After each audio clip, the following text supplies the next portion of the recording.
سلام میکنم به دوستان و همرزمان شورایی در اینجا و در سایر کشورها. همگی خسته نباشید و سلام‌های گرم ما به همه خواهران و برادران گرامی که در اینجا و در کشورهای مختلف به عنوان اعضا یا ناظر در اجلاس شورا شرکت دارند.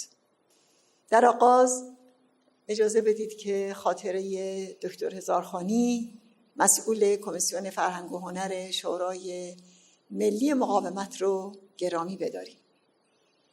بعد از 41 سال صندلی اون در این اجلاس خالیه، اما میراث سیاسی و فرهنگی اون در شورای ملی مقاومت الهام بخش نسلیه که برای سرنگونی رژیم و کسب آزادی به شورش و مقاومت برخاستند. یادش بخیر که هر جا نبرد و مقاومت شعله می‌کشید حاضر بود و با منطق برا و بیان شیوا از حقانیت مقاومت سخن می‌گفت.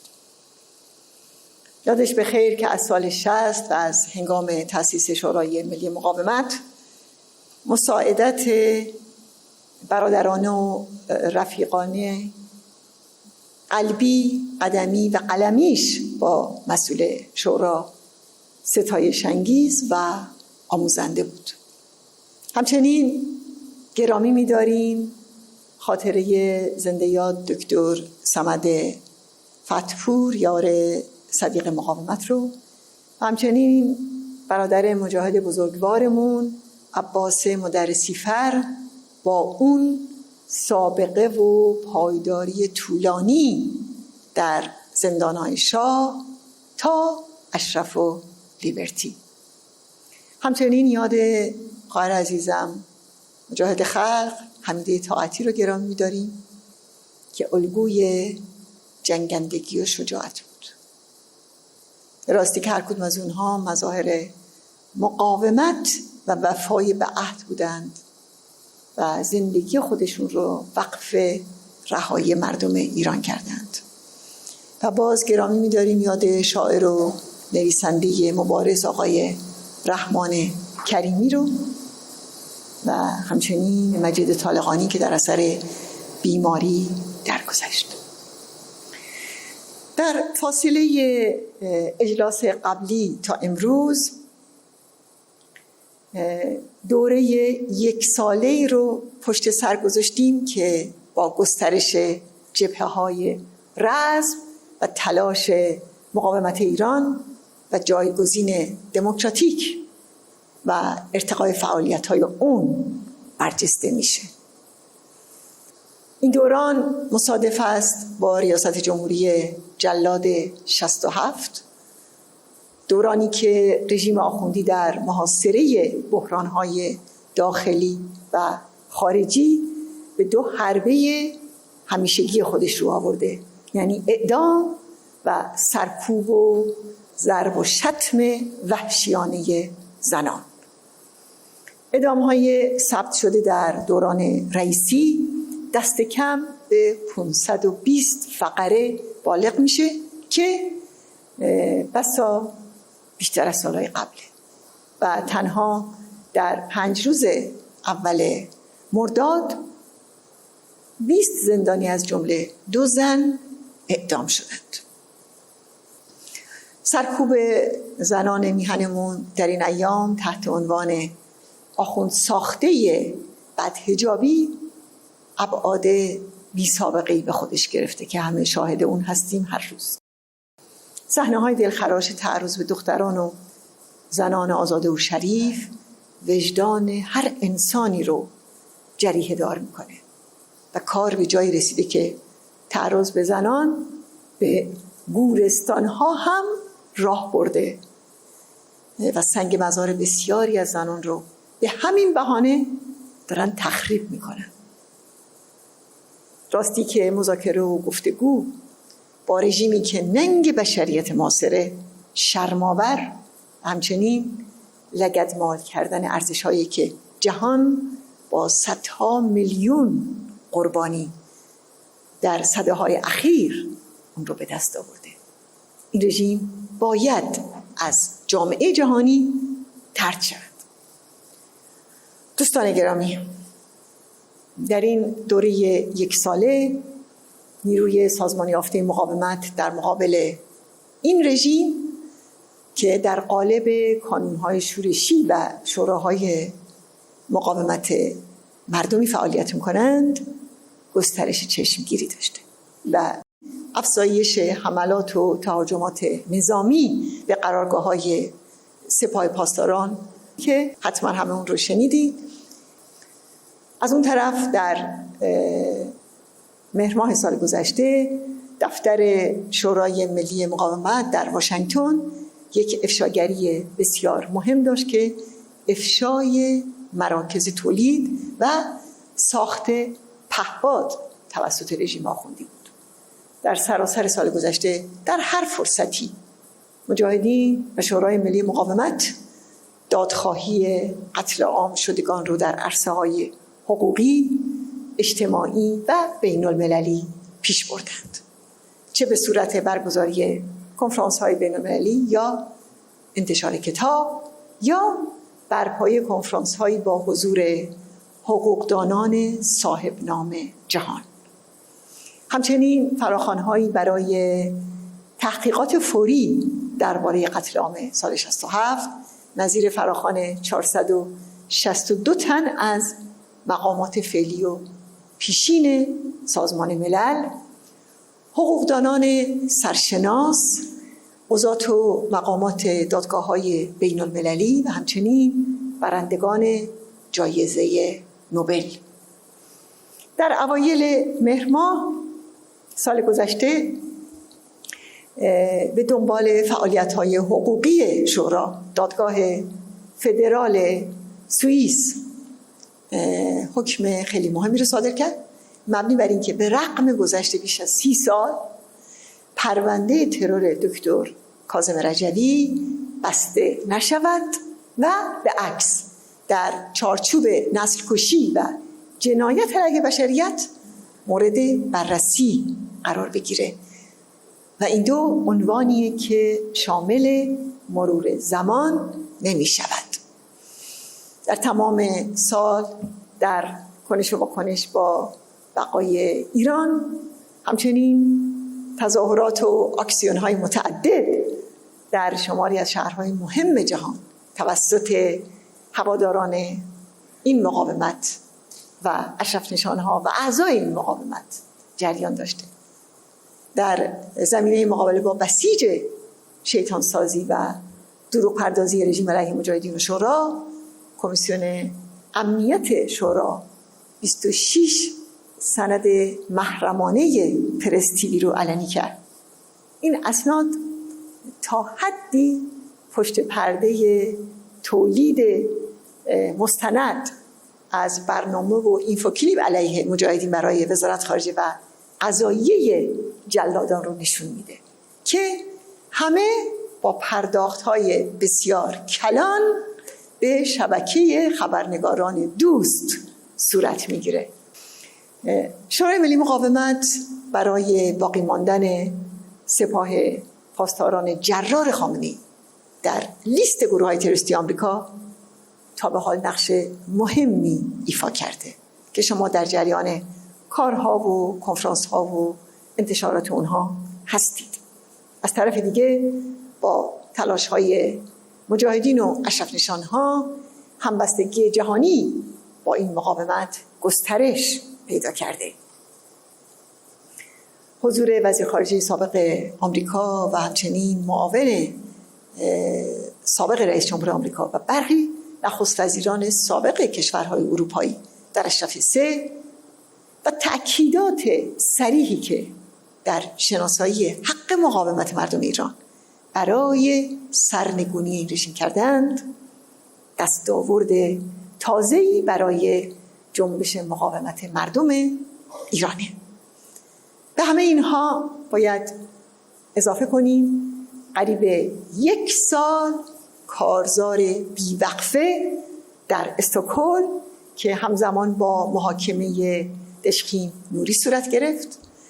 مجاهدین و شورا موفق شدن چیزی رو که ابتدا دسیسه پیچیده خود رژیم برای بی‌اعتبار کردن جنبش دادخواهی و هویت زدایی از مجاهدین سربدار بود رو به شکست برای خود رژیم تبدیل کنند و حماسه مقاومت بی‌نظیر مبارزان و مجاهدان سرموضع و سربدار در برابر دیدگان همه، چه در ایران و چه در جهان، به چشم همه اونو دیدند و ضرورت محاکمه خامنه‌ای و رئیسی رو به جرم جنایت علیه بشریت به ثبت دادند.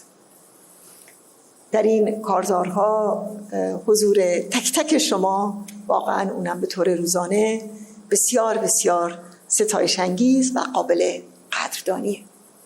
و بالاخره کارزار علیه معاهده رژیم با دولت بلژیک، اونم برای دربردن دیپلمات تروریست که از فصلهای مهم فعالیت‌های یک سال اخیره.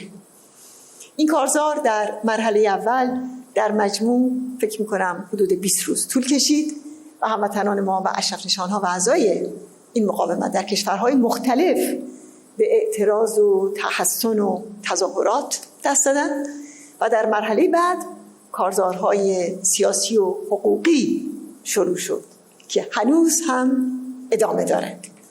جای تبریک بسیار داره که بگم دادگاه بروکسل ممنوعیت برگرداندن دیپلمات تروریست بمبگذار رو به رژیم آخوندی تا تاریخ 19 سپتامبر یعنی 28 شهریور برای رسیدگی محتوایی به درخواست شاکیان تمدید کرد.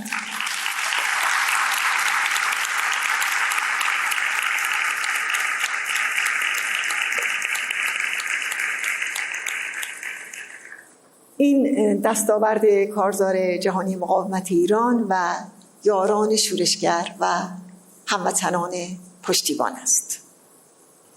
اما در این کارزار اون چه که برای همه چشمگیر بود، چه برای رسانه‌های داخلی و خارجی، چه برای پارلمانترهای بلژیکی در اپوزیسیون یا جناح حاکم و مشخصاً برای خود رژیم، قدرت بسیج و هدایت کنندگی شورای ملی مقاومت بود. بر اثر فعالیت‌هایی که به صورت مختصر به اون اشاره کردم، مقاومت تونست طی سال گذشته در تشدید بحران سرنگونی رژیم تأثیر چشمگیری داشته باشه. همچنین گسترش کمی ایرانیان و به ویژه جوانانی که به این مقاومت رو میارن و سطح کیفی اثرگذاری اونها به جد در این مدت افزایش داشته. برنامه شورا در خصوص برپایی یک جمهوری بر اساس آزادی و دموکراسی و رأی جمهور مردم، جدایی دین و دولت، برابری زن و مرد و خودمختاری ملیت‌های ستمزده بیش از همیشه با اقبال عمومی مواجه شد و شورا در جنگ آلترناتیو، یعنی در کشاکش روزمره برای نشان دادن ضربه پذیری و بنبست رژیم و موقعیت سرنگونی رژیم آخوندی، به موفقیت‌های بسیار دست یافت و نشون داد که این جایگزین راه و راه حل و چشمانداز زنده و عینیه. دوستان عزیز، وقتی که از آلترناتیو صحبت می‌کنیم، یک ادعا یا یک عنوان کلی نیست که ما به ازا و اثری در تلاطم‌های روزمره نبرد با رژیم نداشته باشه، بلکه نیرو و سازوکار شکافنده و هدایتگریه که جهت رو برای فعالیت‌های مبارزاتی مشخص کرده و روشن میکنه چه گام‌هایی باید برداشت در کدوم جهت باید حرکت کرد، با کدوم شعار، با چه وحدت و تضادهایی و با کدام اولویت‌هایی باید حرکت کرد. چیزیه که روزانه در زمین سخت و ناهموار مبارزه حل المسائل این جنبشه، هدفها رو نشون میده، سره رو از ناسره جدا میکنه و تشخیص میده، تمیز دهنده میانه خط صحیح از خطوط انحرافیه، دارای خلق و مقاومت رو از دستبرد رژیم و همدستانش در امان نگه میداره و در یک کلام شاغول مبارزه برای سرنگونیه. در اینجا میخوام از کارکرد شورا به طور خاص در زمانی که بحران انقلابی ایران رو فرا گرفته صحبت کنم. در مورد نقش مسیری که خامنه‌ای برای رژیمش در نظر داشت، مسئول شورا از آغاز بر استراتژی انقباضی رژیم به مثابه یک مسیر منجر به سرنگونی دست گذاشت و اون رو افشا کرد و تاکید کرد که غیر ممکن است رژیم به تعادل قبلی برگردد. به علاوه تئوری پدیده رئیسی جلاد رو توضیح داد که برآمد و بارزترین شاخص دوران سرنگونی است. در قضیه اتمی این معضل نظری و سیاسی رو باز کرد که با رئیسی وارد مرحله‌ای شدیم که حتی بمب اتمی هم نمیتواند این رژیم را نجات بدهد.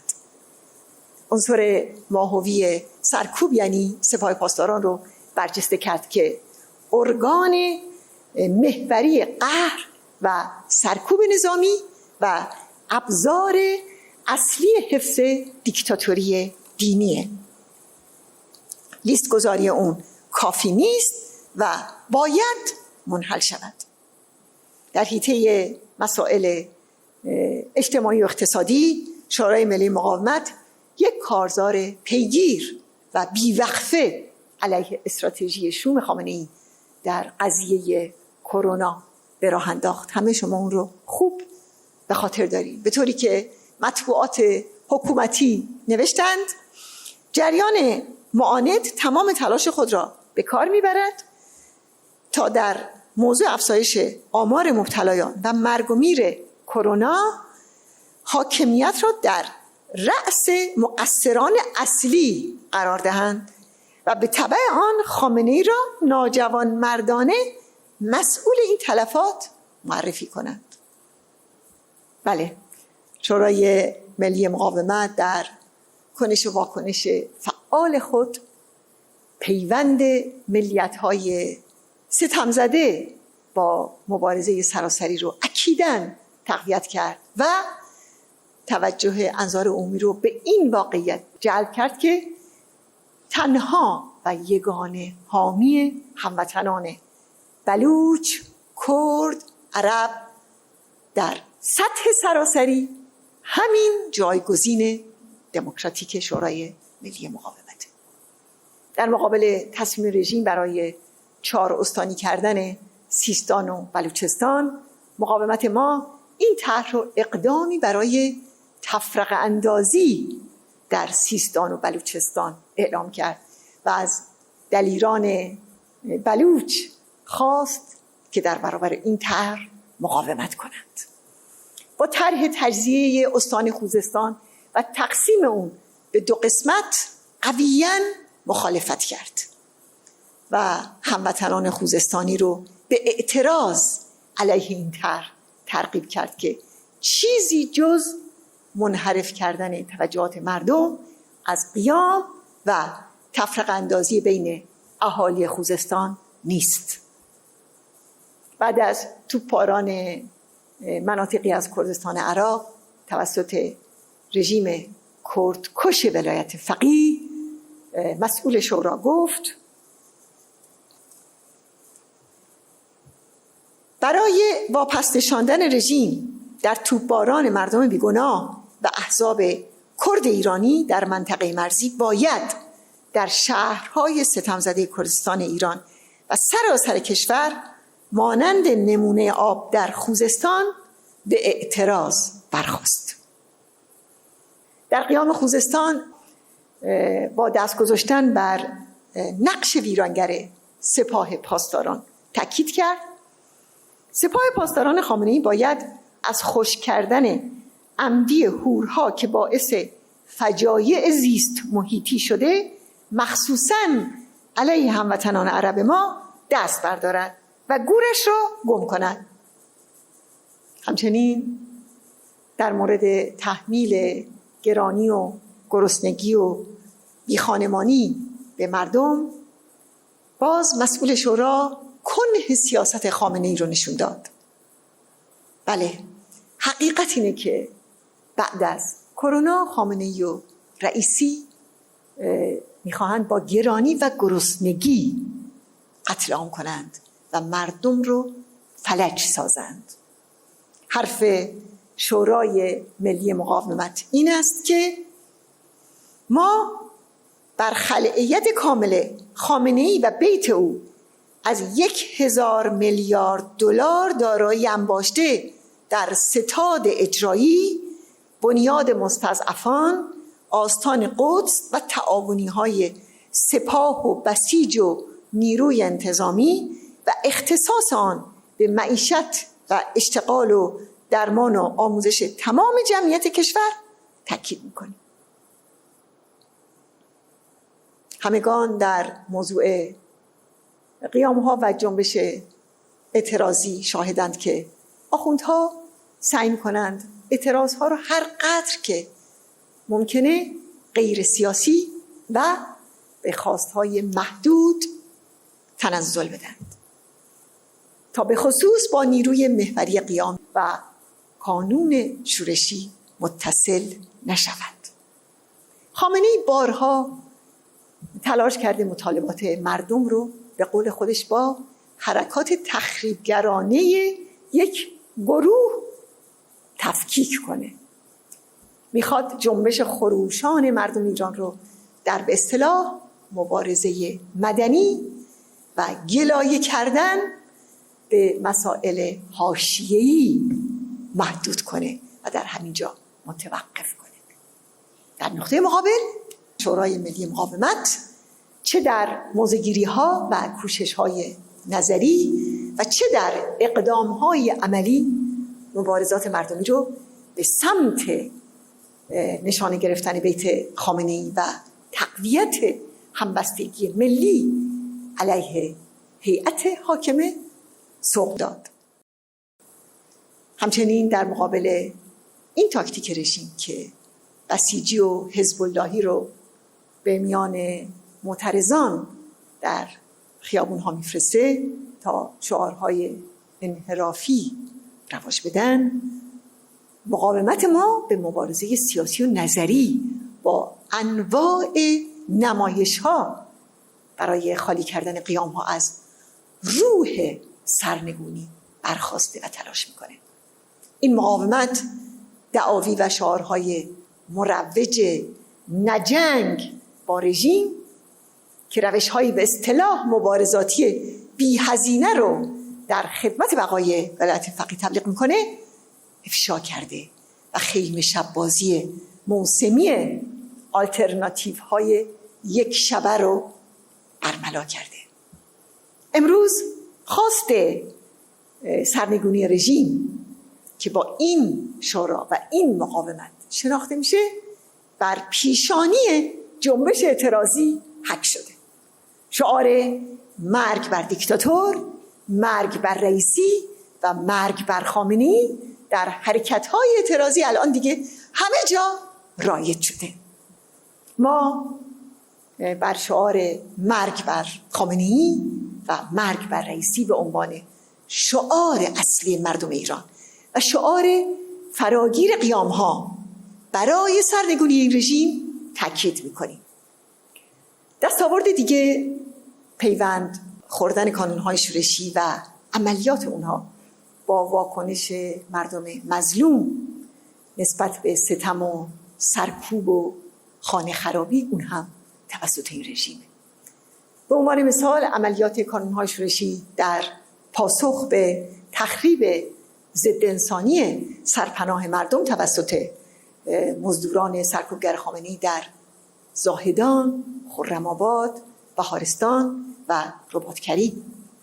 با پاسخ کانون‌های شورشی به اهانت و ضرب و شتم تنفرانگیز زنان، اون هم به بهانه بدحجابی در مراغه و سایر شهرها، و تهاجم به بیدادگاهی که شهید قهرمان نوید افکاری رو به اعدام محکوم کرد، یا در اعتراض به اعدام جوان شورشی ایمان سبزیکار در جونقان. بله، با همین رو کرد کانون‌های شورشی با هدف قرار دادن مستمر حوزه‌های جهل و جنایت و مراکز آخوندپروری دو واقعیت مهم رو برجسته و بارز کرده‌اند. یکی بیزاری عموم مردم ایران از بساط دین فروشی آخوندهای حاکم، و دیگری خواست مردم برای جدای دین و دولت، یعنی همون برنامه‌ای که از 40 سال پیش در طرح‌های شورای ملی مقاومت اعلام شده. روند گسترش کمی و کیفی کانون‌های شورشی از جمله پیام‌های صوتی و تصویری بیش از 5000 تن از کانون‌های شورشی یک بار دیگه پشتوانه اجتماعی این مقاومت رو آشکار کرد و گوشه‌ای از اون رو به جهانیان نشون داد. موضوع اینه که یک نسل جوان و شورشگر به نیروی جنگنده ضد رژیم و سرنگون کننده و به جایگزین دموکراتیک و مبارزه برای براندازی این رژیم رو آورده. رژیم هم هیچ کاری نمیتونه کنه. به طوری که معاون قضاییه جلادان گفت، در یک برهه‌ای عقیده بر این بود که مجاهدین یک گروهکی است که هیچ طرفداری ندارد و نیازی نیست که ما دیگر اسمی از مجاهدین ببریم. اما ما نظرمان این نیست و از سال 1400 یک فشار سنگینی به کشورهایی که میزبان گروه‌های مجاهدین هستند وارد کرده ایم. بله، مقاومت ایران آخوندها رو به جایی رسونده که از سالهای سال انکار فریب کارانه پشتوانه اجتماعی مجاهدین پشیمون شده و غلط کردم میگویند و سرانجام در موضوع وحدت نیروهای خلق در مقابل رژیم ولایت فقیه، مسئول شورا بر اساس تجربه پررنج و خون مقاومت ایران این راه حل پیشرو و حقیقی رو ترسیم کرد که اتحاد و همبستگی در میدان عمل برای سرنگونی استبداد دینی موضوعیت پیدا می کند و محک می خورد. این به گونه‌ای درون جوش و قانونمند صفوف را تصفیه و از شیخ و شاه و از استبداد و وابستگی و از فرصت طلبی و میوه چینی و موج سواری پالایش می کند. میخوام نتیجه بگیرم که این آلترناتیوی است که ریشه هاش در یک نبرد بی امان و طولانی با استبداد دینی محکم شده. نیرویی که در مقابل یک فاشیسم دینی ایستاده، خودش رو سازمان داده، طرح و برنامه داشته و قیمت ایستادگی رو روز به روز پرداخته و در این سالها هرچی که شرایط سخت‌تر میشه بر تعهدپذیری و جنگندگیش افزوده میشه. همچنین بر مرزبندی‌هاش محکم و استوار ایستادگی کرده و بر اصول و ارزش‌های دموکراتیک و آزادی خواهانه پا فشرده و اون رو از آسیب و گزند دشمن در امان نگه داشته. اگر نبود این عزم جزم برای ایستادن به هر قیمت، اون هم در برابر فاشیسم دینی در تمام پهنه‌های فرهنگی، اجتماعی و سیاسی. راستی یک لحظه تصور کنید سرنوشت ایران و مردم ایران با یک تازی استبداد خوناشام و مهیب چی میشد؟ به سرفصل‌ها که نگاه کنیم، از 3 خرداد تا 3 مرداد سالگرد عملیات فروغ جاویدان، تا 6 و 7 مرداد روزهای ایستادگی مجاهدان اشرفی، اون هم با دست خالی در برابر حمله مزدوران مالکی، و تا 7 مرداد پرواز مسعود از قلب فرودگاه شکاری تهران.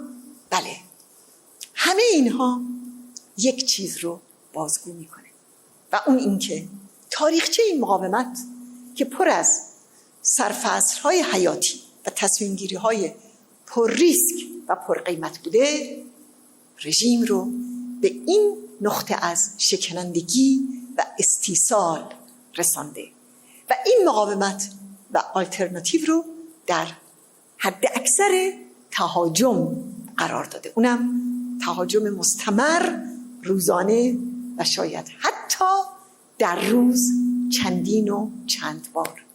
و بی‌دلیل نیست که از مسئول شورا تا تک تک شما این چنین آماج حملات شیطانسازی و دروغ پردازی های این رژیم هستید.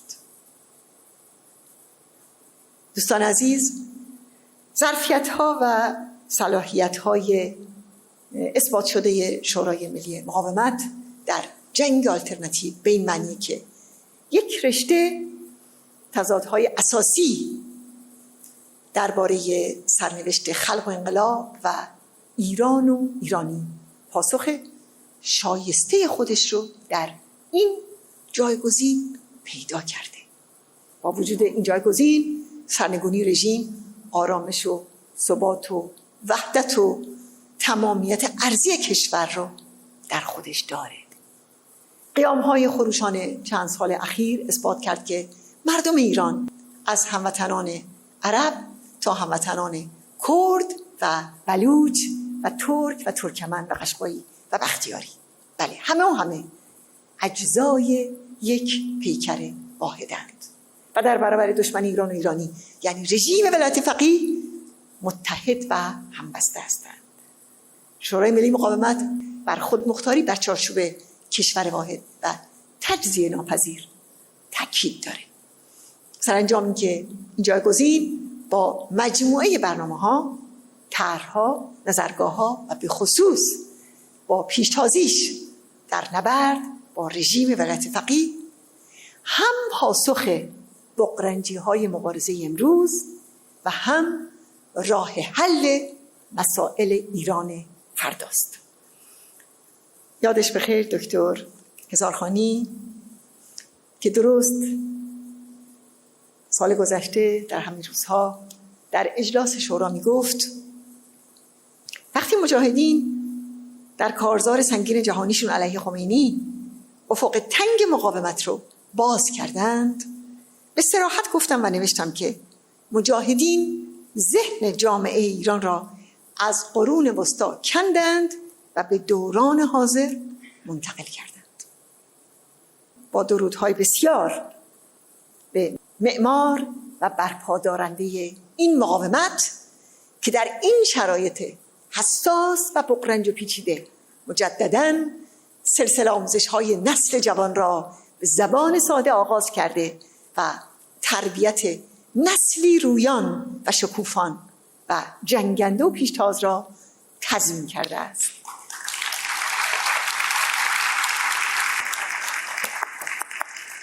آلترناتیو شورای ملی مقاومت ثمره مشقت‌ها و خونه‌جگرهای یک خلق به پا خواسته است و در عین حال زنده ترین و عینی ترین سندی که پیروزی حتمی مردم ایران را گواهی می کند.